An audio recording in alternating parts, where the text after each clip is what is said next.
Good day, learners. I'm Ray Gapuz. I'm a test preparations coach for the last 25 years, and I've been doing coaching classes for NCLEX RN, both here in the Philippines and internationally.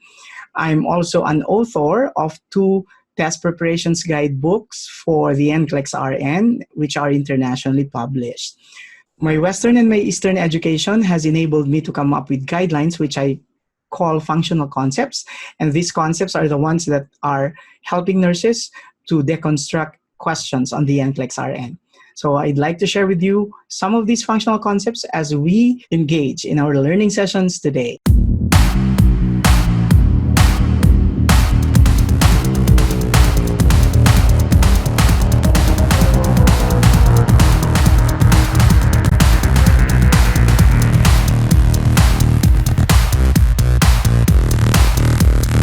Welcome once again, fellow learners. This is lesson number 24, and today we're going to talk about fifth disease.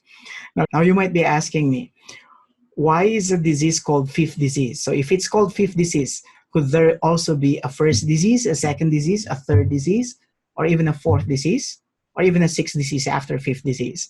So that's one of the things that we will discover as we venture into this learning engagement today. So I'm not crying.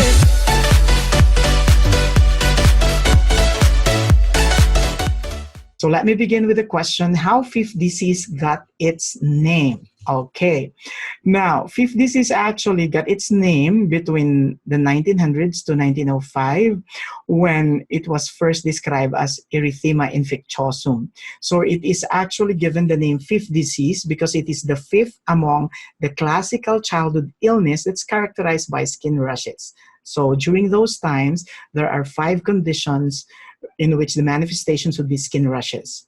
And so I think they ran out of the name to give the disease. That's why initially they called it fifth disease or so, right? Okay, so let's figure things out.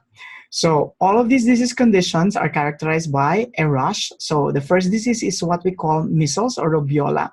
It's called hard measles or 14-day measles or morbilli. It's caused by a measles virus. Second disease is known as your scarlet fever or scarlatina. It's caused by your Streptococcus pyogenes. Your third disease is your rubella or German measles, or what we call the 3-day measles, and it's caused by the rubella virus.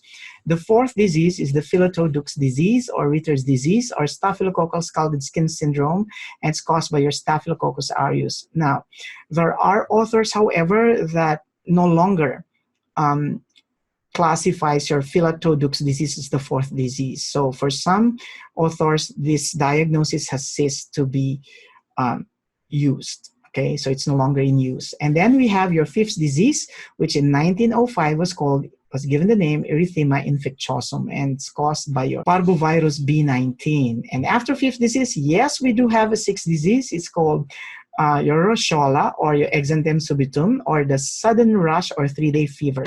So it's called by human herpes virus 6 or 7. Okay, so now let's focus on your fifth disease. Okay, if you notice a patient with fifth disease, the initial symptoms would usually appear within the first 4 to 14 days after exposure, and the symptoms could be flu-like. So the usual thing, the child would have fever, headache, fatigue, sore throat, runny, or stiff nose. And then after the initial symptoms, it's when the red rashes appear. Now, pay particular attention that your patient with fifth disease would develop the so-called slop cheek appearance of rashes. And when we say slop cheek appearance of rashes, the rashes would actually develop on both sides of the cheek. Sometimes, occasionally, it crosses over the nasal bridge and around the mouth occasionally. And then, okay, it would actually affect, including the arms, then the legs, and then the trunk. Okay, so it may appear for several weeks.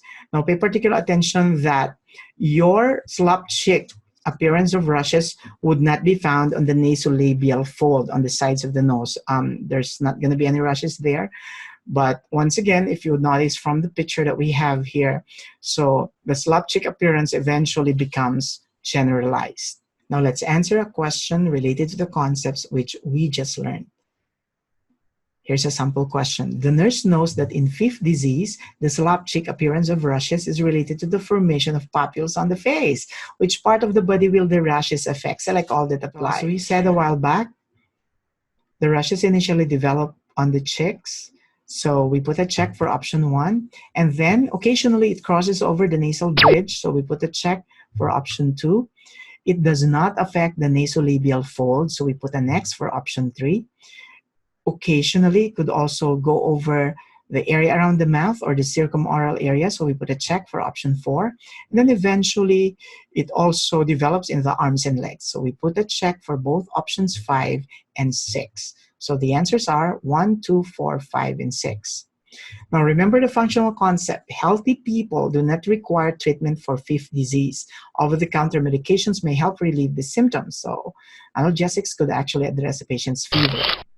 Now, what are some issues related to fifth disease? Let's clarify. Is there a vaccine for the parvovirus B19 infection? So at the moment, there's no vaccine for the human parvovirus infection. So is complete recovery possible even without treatment? Yes, it is possible that the patient could actually recover even without treatment. And can a patient with the rash still evident go back to work or school? Now remember, even when the rash is actually there, the patient is no longer communicable. Remember that the rash develops after the initial manifestations have disappeared. So even if the rashes are still there, they could safely go back to school or to work because they're no longer considered contagious. Okay, learners, let's figure out some issues related to fifth disease. Let us all remember that the causative agent of fifth disease, which is your parvovirus B19, only affects or it only infects humans. So therefore, a person cannot get the infection from cats and dogs. So if you've heard about a parvovirus in which it's the reason why we have our pets vaccinated, this is known as your canine parvovirus, which usually affects cats and dogs. Now, it's also important for us to remember that in children, the rash is considered as the main sign of fifth disease, whereas in adults, it's usually the joint pain, which is considered as the main sign or symptom, and the joint pains would usually be found either on the wrist, the ankles, or the knees. The diagnostic test for fifth disease would involve the extraction of blood samples for a blood test. Now, it is important for us to remember that for healthcare professionals, we need to implement droplet and standard precautions. Why? Because your fifth disease virus could actually be spread through secretions, meaning through the saliva, the sputum, the mucus. So it has the potential to be transmitted by coughing and sneezing. And it's also very important that we implement these precautions for the entire duration of the patient's hospitalization. And the most important thing that we have to remember about fifth disease is that it is most contagious before the rash appears. Therefore, when the rash appears, most likely the patient is no longer contagious. So it's now safe for the patient to go back to work or to go back to school even with the rashes on, as they are no longer considered as contagious. And there's no vaccine at the moment that can actually protect a patient from fifth disease. So it's shout out time once again. Congratulations to Jefferson J. Esperida, USRN, for passing the NCLEX RN for the state of New Mexico. Congratulations, Jefferson, and he's from San Jose del Monte, Bulacan. Congratulations from your RA Gapuz family.